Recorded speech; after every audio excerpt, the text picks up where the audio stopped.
Welcome to the Goddess School podcast, where Eastern wisdom meets Western mysticism. I'm your host, Lisa Marie Rankin, author, teacher, and Ayurvedic wellness coach, here to help you reclaim your feminine superpowers. And I am so glad you're here. Listen, women are magical. They are intuitive, creative, wise, and magnetic. However, in today's fast-paced world, these gifts often get buried under a more masculine way of life. Together, we'll awaken those powers. In each episode, I'll take you through sacred teachings like Ayurveda, shadow work, and the mysteries of archetypes and rituals, so you can live with more clarity, synchronicity, and joy in all realms of life, like relationships, health, money, and more. So let's dive in so you can make the most of your one mythic life. The veil is parting. Let's begin. I am very excited about today's guest. Today, we will be joined by Lisa Marchiano. She is an author, podcaster, and a Jungian analyst. We're going to talk about her new book, The Vital Spark. And in this book, she shares these outlaw energies that for many of us women, we are not used to embodying, like shrewdness, disagreeability, authority, and ruthlessness. And she's going to talk about how when we can tap into these energies, we have an opportunity to create the life we really want. So let's begin. Hello, beautiful women. So I am here today and I'm very excited for our guest with Lisa Marchiano. She is an author, a podcaster. She has a fantastic podcast, This Jungian Life, which you'll find everything in the show notes. And she's a Jungian analyst. And as you know, we do a lot of work with Jung's concepts here. So couldn't be more thrilled to have her on and to talk about her new book, The Vital Spark, which I have been diving into, listening to in the car, reading in my free time. And we are also going to be reading it in Enlivened, my Divine Feminine Mystery School. So welcome, Lisa. Thank you for being here. Thanks for having me. Yeah. So I would love to just jump right into your book a little bit if that sounds good for you. So I'm loving this, and I love how you start off with the goddess Lilith. So a lot of the women in my community, we do a lot of work with Lilith. And I think she's just such a beautiful archetype of this feminine power. And what I love about your book so much is that I think often when we're thinking of feminine power and feminine qualities, we're thinking of receptivity, nurturing, beauty, sensuality, creativity. All wonderful things, of course, but it's only half the picture. So I would love to hear maybe your synopsis of the book and also why you felt it was so important to bring these other outlaw energies that you talk about. Well, I think that any book like this is partly confessional, right? I mean, I think I've definitely had my own experience with these qualities. And you sort of asked me to summarize the book, and the funny thing is that I'd written most of this book and I was like, oh, it's due in 2 weeks and I don't really know what it's about yet. And then Lilith actually helped me figure out what it was about. And there is kind of a thesis statement. If you remember 7th grade English class and having to write an essay, there's actually a thesis statement in the book. I think toward the end of the first page, I say something like there are qualities like nurturance, kindness, empathy that help us get and stay connected to others. And then there are qualities like fierceness, assertiveness, desire that help us get and stay connected to ourselves. Both are important, but it's often easier for various reasons for women to invest in the former and not pay too much attention to the latter. So the book is really about those latter qualities, what I refer to as outlaw energies. And I came up with a list of them, which is not in any way authoritative or exhaustive. It was just sort of a list that I came up with of these qualities. And I think that Lilith does a pretty good job of embodying them as an image. Yeah, thank you. And I wanted to share the outlaw energies as well, too, just so people have a sense of what it is that we're talking about. You're right about disagreeableness, shrewdness, the trickster, desire, sexuality, rage, authority, and ruthlessness. And I know for a few of them, like with me, disagreeableness, shrewdness, ruthlessness, it almost has this very polarizing effect. Like, I want to be disagreeable or ruthless or shrewd. I think we have that image of that old shrew in our minds when we're talking about that. But I love how you talk about how these are definitely essential at different times so we can align back to self. Right. I've had some people say, I told my book club about your book and we were going to read it. And people were like, oh, I don't want to read that. And I've had people say, I think there's an angry review on Amazon about it. So you're right. It's sort of polarizing. I've given public talks on the book and people say, well, I agree with everything you're saying, but I could never be ruthless or I could never be a trickster or whatever. And I think it does make us uncomfortable. But just to clarify, talking about capacities, I'm talking about the capacity to be a trickster. I'm talking about the capacity to be ruthless, which I think of as being able to do something that is in the interest of growth that might make someone else uncomfortable or inconvenienced. And of course, a word that occurs throughout the text is discernment, because yeah, you could become ruthless and then be ruthless just because you were being selfish or greedy or sadistic. That's not what I'm talking about. I'm talking about developing the quality so that you can use it as a tool so that you become the fullest version of yourself in the world. Yeah. And you use some great examples. And I love how you use like the modern day examples, like the devil wears Prada and things that women can really relate to, that it's a matter of discernment. It's not that we're just going to full on go ruthless in every area of our lives. So Right. That's not what it's about. But it also reminds me, I believe Jung has said, I'd rather be whole than good. And I think sometimes if we're on a spiritual path or personal development, we think that we're trying to get to a level of perfection, like where everything is going to go right. And I'm just going to approach everything with a sense of equanimity. But that's not what it's about, right? It's about reclaiming. It's about becoming whole and having access to these. Because you can't get rid of them. You can't get rid of them. So if you don't develop a relationship with them, they're going to come out sideways. So the person who says, I'm good, I'm spiritual, I could never be ruthless, you better believe that they're mean girling someone in their yoga class or something. It's interesting because one time I gave a public talk about the book and a woman came up to me at the end and she said, I really need to talk to you. I'm a yoga teacher. And I was like, oh, right? Because the yoga community, I know many yoga teachers. I love yoga. I mean, yoga is great, but it can be one of those communities. And there are many of them, by the way, where there's such a value placed on those light qualities that the dark qualities, it looks like we've shoved them aside, but really we've just given them license to kind of come out and get at us another way. And that's such a great point. And I think in your book, you talk a lot about like the passive aggressive behavior and I can see that.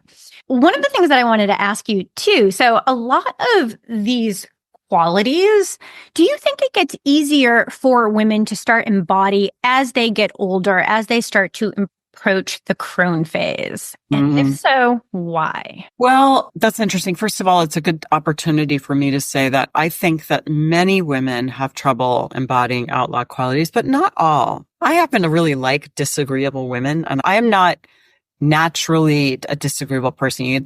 I'm referring to like the big 5 personality type tests. I don't test high in disagreeableness. I'm a little bit more like a people pleaser, but I have a lot of female friends who are disagreeable because I just appreciate them and they can be hard. So I don't want to say that every woman has struggles with this. I know plenty of women in my personal life and in my practice, like I don't have a problem getting angry. So I just think it's many of us, a majority, but I'm not prepared to say that for sure.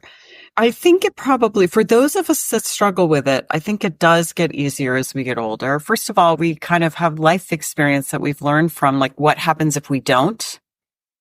And we've gone through experiences like mothering, which can sometimes make it easier to do things like really find your fierceness. At least it did that for me. And also, it probably helps to like lose the estrogen. I'm not a scientist, but I think some of this is really hormonally mediated, which is interesting. Maybe somebody will look at that. Oh, so interesting you said that. That was actually kind of a hypothesis that I was having as well, too. And I don't know if I was going to bring it up, but it's interesting that you had said that as well, because it seems like that would make a lot of sense. As well, especially when all of our energy isn't going to nurturing, that it actually frees up a little more space where we have the capacity to tap into other aspects of ourselves. There's a psychiatrist named Alan Chinen, and he has written some really beautiful books on fairy tales. And he makes the point, maybe it's been made elsewhere too, but I came across this idea in his writings, that fairy tales, kind of midlife and later fairy tales, feature many women doing male things, like older female heroines being very masculine and older male heroes being more feminine. And you do see that, right? I mean, I definitely saw that, like, my dad is much gentler and open. And it's like, as men age, they tend to get softer. And as women age, we tend to get maybe a little harder. And it's a wonderful thing because it fits into Jung's idea of the anima and the animus, and the idea that we all have the contrasexual within us. And part of becoming more whole is developing those contrasexual qualities. So are those outlaw qualities more masculine? I don't know that I'd want to call them that, because I think they're feminine versions of those, like with Lilith. But that even as we age and we become crones, we might become a little more masculine. Maybe we get some chin hairs, you know, and that might be part of becoming whole. Yeah, that's a really great point. And yeah, I can definitely see that with some of the older people in my life as well, too. So that's really interesting. And yeah, it's interesting you just brought the anima and the animus in. And for those who are not familiar with that concept, would you mind just explaining that? Boy, it is a really tricky concept. So Jung found that he was talking to an inner woman, and she had a very distinct kind of personality. This is in his imagination, but she had a really distinct personality, and she seemed to have very distinct ideas about who he should be. And he got really interested in what this was and hypothesized that every man has an inner woman and every woman has an inner man. And he chose the name anima to describe the kind of inner woman of a man, and the animus to describe the inner man of a woman. Now, the problem with this, it's a super interesting idea. It is a very valuable idea when you're doing things like looking at dreams or fairy tales. It seems to really have explanatory value, which is kind of what matters to me. It kind of works, but it's very difficult to take it too far without running into, like, what I think of as sex role stereotypes. So we're talking, first of all, about kind of, when we talk about the masculine and the feminine, in some sense, we're talking about psychological principles, and everyone can inhabit all of those, right? It's not defined by your biological sex. But if you start saying things like, well, women are receptive. Well, yes, I mean, we are. And is that leaning into the proscriptive? And if I'm not particularly receptive, does that make me less feminine? It starts to sit a little uncomfortably because it sounds a little regressive. And yet there's something about it that works. And so I find I can't jettison the concept altogether, although I use it sort of gingerly because it does sort of invoke these regressive stereotypes. Yeah, that's interesting that you say that. I mean, from what I understand of the anima and animus, it works very well for me. And I know that some people have a problem because of the gender stereotypes. I'm one to believe that a woman's physiology does affect her psychology and spirituality because we can give birth. We have a completely different chemical structure. So it makes really a lot of sense to actually combine it with the biology to me. Yes. Although I understand how for some people that may be off-putting. But to me, I feel like our physiology as a man or woman very much affects how we yes, thank you. I agree. Good. It's nice it's nice to kind of maybe just point out some of these more obvious things. Yes. Yes. Yeah. Great. One thing too that I would love to get your thoughts on. So you talk about Lilith and how she leaves Adam in the Garden of Eden, and she's really this great, beautiful archetype of independence. And then we talk about like Eve as kind of being a little bit more submissive. I always see Eve a little differently. I mean, I feel like she defied God. Yeah. She was kind of like, I just kind of picturing saying like, come on, Adam, we got to wake up. We can't stay here in this walled garden. Like I almost picture Adam like playing video games or something. She's like, there's more here. And I would love, is that just me? Or I think Eve's kind of the original priestess. Like we need to expand. I really like that because that is sort of the defining moment, if you want to say culturally, psychologically as a species, is the dawn of consciousness, and that it comes out of a defiant act by Eve. I think I like it. I like it. Yeah. Okay. I just didn't know if I was, crazy for interpreting that way, but yeah, I don't know. I feel like she defied God. What more do we want? Mm-hmm. She's saying, Adam, let's wake up here, hon. Right. Right. Yeah. Great.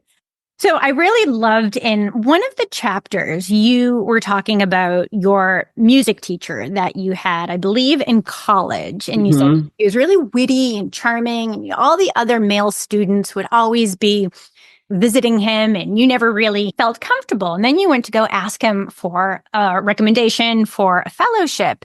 And he responded just by saying like, I barely know you. Like you don't know anyone else.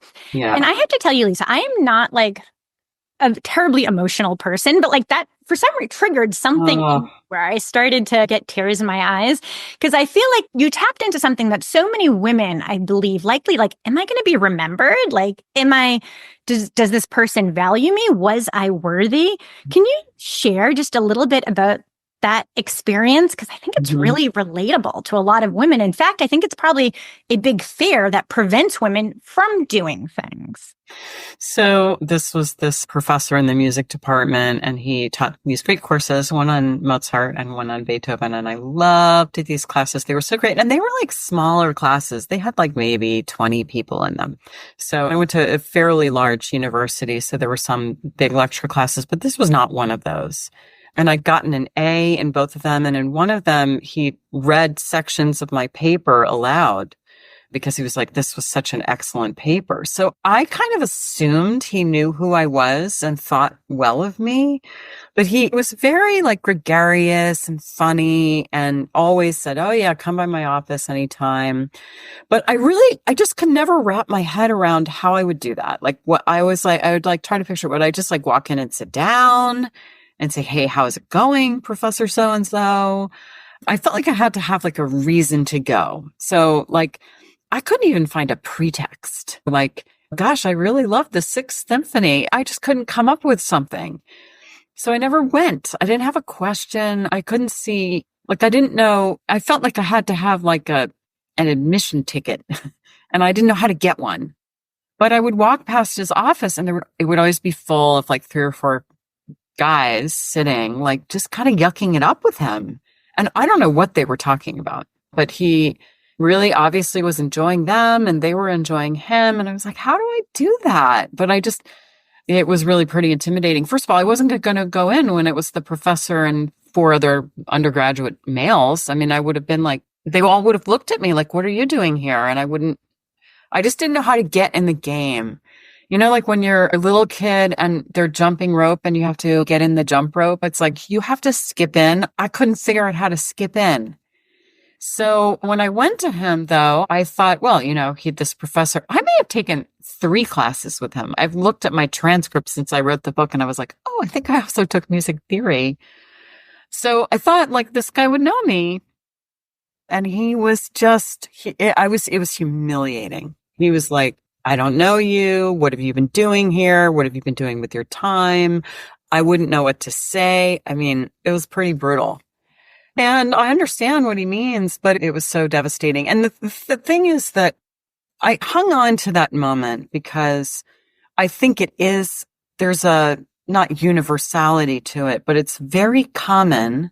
There was this study at some point that men begin college less confident than women and leave more confident.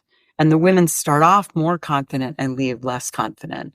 And I think there's something about our expectations as women that, for example, 21 or however old I was at that point, I was really still like, I had done well in high school because I did the assignments. and I got good grades and I sort of did what the teacher wanted me to do, right? And I thought that was the formula. I was going to be a good student. I think somehow men got the memo that you were supposed to be a little less compliant. So I'll tell you another story. This happened to my best friend in college who is not agreeable. So my friend Sally is great, but she's not agreeable. So she was taking a French class. This is happening almost at the same time. We're rooming together. We were roommates. She's taking a French class. The professor says, here's the assignment. You have to do this, this, this, and this. And Sally goes off and has a stroke of genius. She's not going to do the assignment as the professor assigned it. She has a creative idea. She's going to do something totally different. So she comes in with the assignment and she says to him, I didn't do it like you asked. Instead, I did this. He goes, I won't read it. I won't read it. She stamps her foot. She takes the paper. She shoves it in his face and she said, lisez-le, which means read it. And she really insisted and he read it and gave her an A. And Sally had more of these outlaw energies. She had a little bit more of whatever the secret sauce the men had figured out. That I'm just going to walk into the professor's office and he's just going to be like happy to see me. I don't have to like seek permission like a supplicant. I can say, you should read my paper. And it's like Sally came by that for whatever wonderful reason when she was really young. And it's like taken me a few decades. Yeah, me too. Yeah. Yeah. Yeah. So interesting. My daughter is a senior in high school this year. I feel like I'm going to have to give her this information as she goes to college next year. Mm-hmm. Do you believe these qualities can be developed or do you believe they're more innate? So if someone wanted to start like saying like, oh, I want to start approaching my career with a little more shrewdness because I've kind of reached a plateau and I don't seem to be growing or I need to be more aggressive. How would one go about developing after being a people pleaser or nurturer for most of their lives? I think they can be developed. I think that the biggest barrier to developing them is often being able to tolerate the discomfort. So, for example, me doing something that makes another person uncomfortable or angry is like excruciating for me. I mean, it's better now, but it's still hard. But what I had to push past was like, this is really uncomfortable. It doesn't mean it's wrong. So, I mean, one could either do some sort of deeper psychological work where it's really kind of development of the whole personality, or if you had a really good business coach, I think that person could help too. But I do think it helps to think about it from a depth psychological perspective because it has to do with our kind of initiation. It has to do with our innate qualities, like who we most essentially are and our tendencies and welcoming in all of us. Yeah. And I think that can be hard for people. I love what you said though, to tolerate discomfort, because I think sometimes when people feel discomfort, oh, that must be wrong. I shouldn't go there. I shouldn't be doing that. Where life is actually a series of uncomfortable events and building our capacity to hold them, which I think is probably more even a somatic experience. Yes. Is really important. Yes. Yeah, I think when it feels uncomfortable, we take a meaning from that like it's bad. It's like, no, it might not be bad. It might just be uncomfortable. And you could sit with that. Yes. And like you said, it is really embodied. Yeah. Because it feels awful in your body.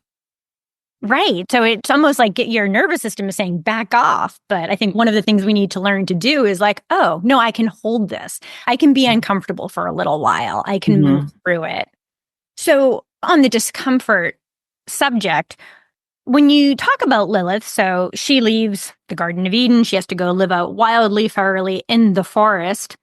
She didn't really get what she wanted. Adam was like, no, this isn't working. So sometimes we can have these energies and we're actually not going to get what we want out of it, right. Whether it's the relationship or the career, it might not work out the well. Some women might be like, why should I do that then? Maybe I should be it's good enough. And that's what I hear a lot from the women I work with and some of my clients. Well, things aren't that bad. They're good enough.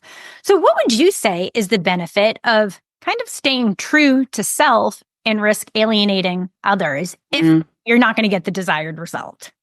Well, I guess first of all, I think about these qualities as any of these qualities, like being a people pleaser, being charming, being assertive, being ruthless. Like they're all like tools or like arrows in your quiver. And you can, when you reach a certain point of consciousness, not some higher state, but just an ability to reflect in the moment on, because usually we just react, right? But if you insert a little pause between something happening and when you're going to react, you might be able to say, okay, which one of these do I need? Like, this is probably not the right time to pull out the sledgehammer. For example, did some work with women at a big corporation where the corporate culture is pretty male dominated. And they were telling me, these were younger women, kind of junior executives, and they were telling me about the difficulties, even just getting listened to by the male upper mucks.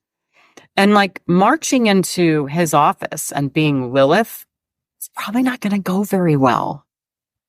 So at that point, you might need to trade on the fact that you're young and attractive and that maybe use a little trickster energy or figure out that he really likes antique cars and then learn a ton about antique cars. And that's also a little trickstery. But in other words, it's not an invitation to develop these outlaw energies and then just go shoot off at the hip, shooting yourself in the foot.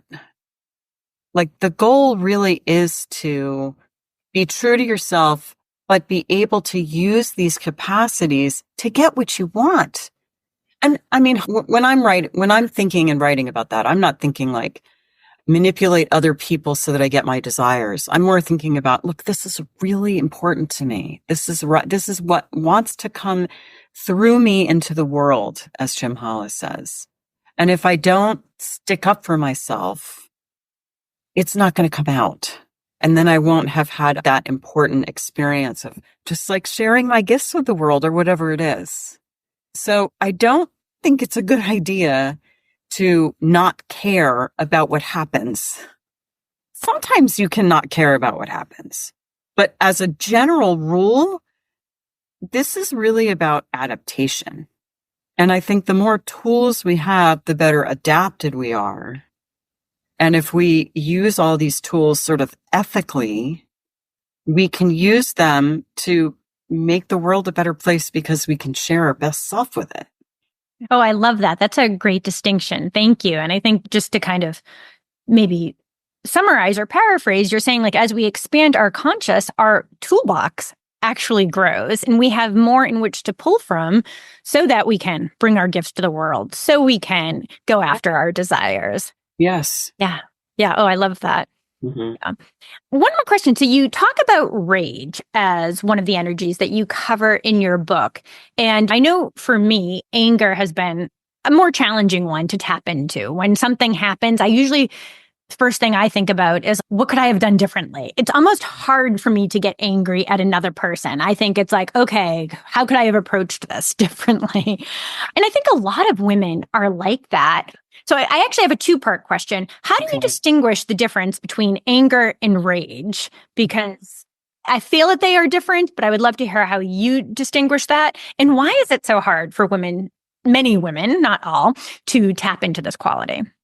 First, I'll tell you a story. I was friendly with a woman who for a little while had taken testosterone as part of a gender transition, but then she had stopped.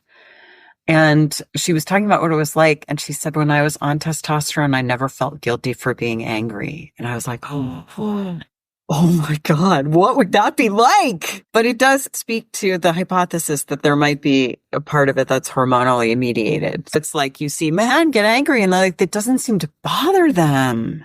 And again, some women also, but I'm always like, it's so torturous to be angry. Yeah, that's how I find it. Yeah. And I snap at like one of my children and I'm like texting immediately, like, I'm so sorry that sounded short. Right. So it's super interesting and I'll need some scientists to shed more light on it, but there's something there, I think. Anyway, I think that probably the difference between rage and anger is mostly a question of degree, but I think that rage is really that experience of being absolutely overtaken your vision blurs and your body just reacts. And for momentarily, it's like your ego's not even there. You're just burning really hot. Great. Feels out of control. So is rage the energy that we want, or is it more anger? Or I guess it's... There's that quote that I just love in the beginning of that chapter. And so if you don't mind, I'm going to just really quickly find it, because I think this is obviously a super kind of ambivalent experience, and it can definitely be destructive. There's no question. But it's also so life-giving. So this is a quote. It's from Marion Woodman. She says, "It is important to recognize the difference between personal anger in intimate relationships and transpersonal rage that erupts from an archetypal level, the level at which the goddess enters. When that differentiation takes place and the rage is appropriately released, the goddess can turn her other face. Then the soul can take up residence in its vastly enlarged home and go about its own creative life." Oh, that's a beautiful quote. And I think that really captures something for me, that rage coming up from the body like that, it does have a kind of archetypal or even transpersonal element to it. And that if we can give it some room, and it's dangerous, but if we can give it some room, it does enlarge us.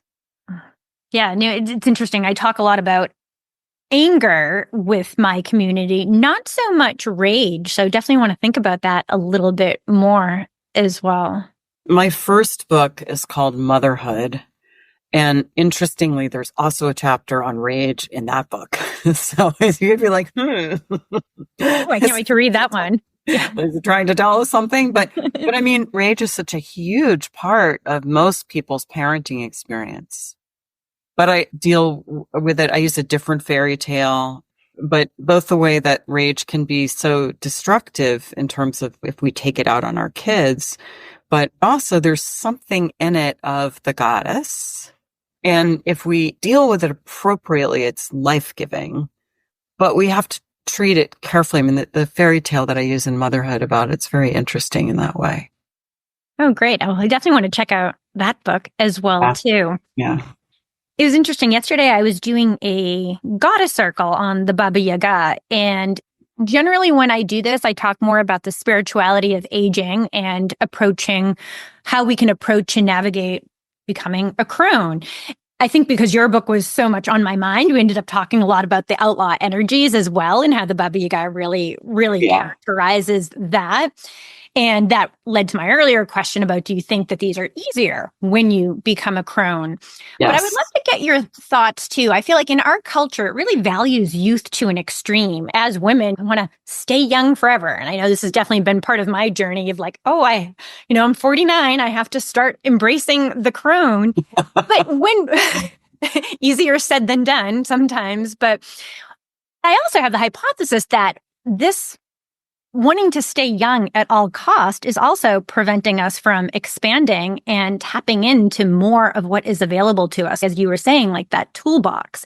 And do you have a thought on that, where culture's like, you must stay young, you must be fertile and pretty forever, how that might stunt us from a psychological sense? Sure, because I mean, part of what goes along with being pretty and young is a sense of being like that you're going to be compliant, that you're going to try to be, the word I think I'm trying to avoid is fuckable. I don't know if you read You can say Hags by, oh God, I can't think of her name right now. It came out recently. It's great if you haven't read it. Haggitude, Sharon Black? Nope. It's okay. Hags. It's Hags. It came out around the same time as Haggitude. Now, it's not about mythology. It's about the generational tension between older women and younger women, and the way that younger women really want to separate themselves from older women. I don't want to have anything to do with you. Victoria, I can't think of her name, but she kind of makes this point that like, if you're in the fuckable category, you're going to be pleasing to men. You're interested in being pleasing to men. And if you're in the unfuckable category, you don't give any fucks because you don't care what men think. So there's something about that. There's something about like when you're trying to please men, There are some older women who are stunningly attractive. I love that. I'm always just captivated when I see a stunningly attractive older woman, but they're not pretty, if you know what I mean. Yes, I do. And I'm the same. When I see it come up on Instagram or Facebook, I'm like, oh, this is gorgeous. But you don't get the feeling that she's trying to catch the guy's eye. And that is one of the nice things about having gray hair, is that I'm like not in that category anymore. And it's so freeing. Yeah. No one's looking at me like that. And it's great. No, that's one of the things that I've been trying to do with both, myself and my communities, just change the narrative on aging, where it's not something that we're trying to avoid, but looking at it as an opportunity that we get access to, like more of these energies. Well, I think that's most of my questions. Is there anything that you want to either share about the book, or I know you have so many amazing offerings like Dream School, Jungian Life podcast, but anything else that you would like to talk about regarding the book or share where people can find you? Sure. My website is lisamarchiano.com. I have an online fairy tale group for women called Spinning Straw, and you can find that at spinningstraw.com, or it links from my website. I run occasional retreats for women, if they're fairy tale, dream, and yoga retreats. And the next one's going to be in August in Tuscany. So that's also on my website. And also, myself and my podcast co-hosts have a book that's releasing on November 12th called Dreamwise, Unlocking the Meaning of Your Dreams. And it's all about how you can work with your dreams. We didn't really touch on dreams today, but dreams, of course, are very important. So, yeah. Oh, fantastic. That's like maybe another one we'll be reading with my community. And all of those links will be in the show notes for those of you listening. Well, and I just want to thank you so much for coming on and sharing your wisdom and having these deep conversations. And I know the women in my community are really going to love it. Thank you. Yeah, thank you. Thanks for tuning in to the Goddess School podcast. I hope today's episode inspired you to reclaim your feminine magic. Now, don't forget to subscribe to the show. And if you've enjoyed the podcast, please leave us a review on Apple. If you want to dive deeper into divine feminine archetypes and reconnect with your power, check out my book, The Goddess Solution. It's packed with ancient goddess wisdom for the modern woman. You can find the book on Amazon, and the link is in the show notes. And if you are ready to embrace these practices alongside a global sisterhood, I invite you to join my Divine Feminine Mystery School, Enlivened. It's a supportive space to embody these teachings with a fantastic community of like-minded women. You'll find the link in the show notes. Remember, the goddess isn't a deity outside of you. She's an aspect of your highest self. You are the goddess. Until next time, my friend.